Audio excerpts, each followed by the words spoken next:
Hey everybody, it's Eric from EP Autos again, your Libertarian car guy, and we're out on the road in the 76 Trans Am.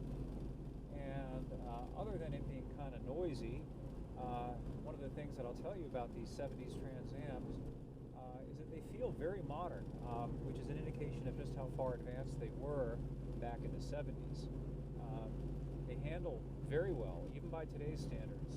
The ride's a little bit stiff, but despite the fact that they have a leaf spring rear suspension, solid axle, they corner surprisingly well, and that's with the 15x7 wheels and the limited availability of performance tires that you can get to fit those wheels.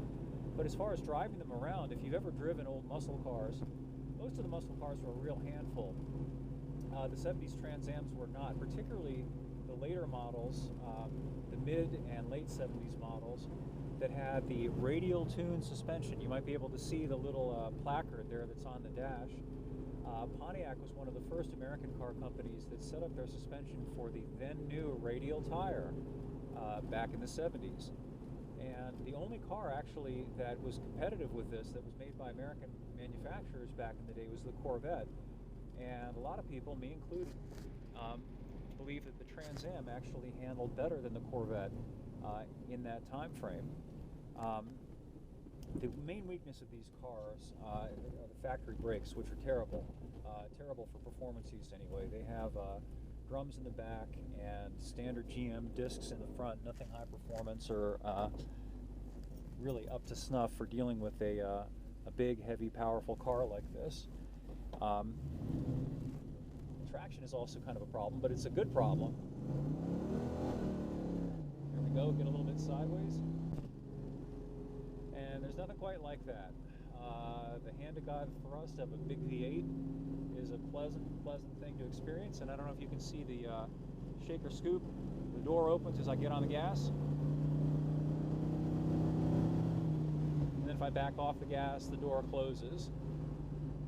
So that's kind of neat. It's a funny little dog and pony show. Now this car I fitted with an overdrive transmission, which makes it very much like a modern car. Once I back off the gas and let it kick into overdrive, you can see going at about 1500 RPMs now at 60 miles an hour. And I can get the car up to about 70 miles an hour. I'll show you that. 65, just about 70 miles an hour, and the tach is only at about 2000 RPMs. And believe it or not, that's with 390 gears in the pumpkin. And that's because this transmission, 4-speed overdrive, has a very deep fourth gear, which is an overdrive gear. The factory transmission, the automatic, was a 3-speed with a 1-to-1 final ratio. And of course the optional 4-speed, same thing. So you didn't have that overdrive gearing effect, and the result of that was that if you had a performance rear axle, you'd really be spinning the engine pretty fast, even at fairly mild road speeds. With a 373 axle, these cars would typically run around 3,000 RPMs at 70, and that kind of gets old, and it wears out the engine pretty quickly, and sure does suck a lot of gas too. But this thing with the overdrive and hot cam and a few other things, it's a lot of fun to drive.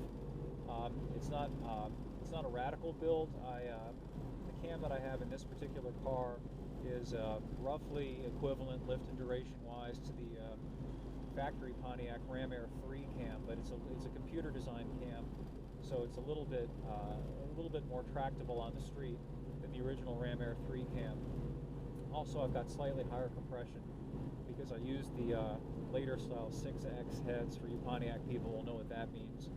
And that bumped up the compression of the 455 from the original 7.6 to 1 to about 8.2 to 1, which by today's standards is ridiculous, but back in the 70s, high octane gas was kind of hard to find, and high compression engines, they tended to detonate and pre-ignite, have pre-ignition problems if you didn't use race gas or octane booster.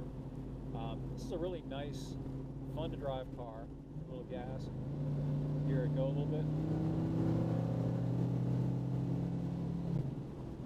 It gets up and goes. I've never tested out the top speed on this thing.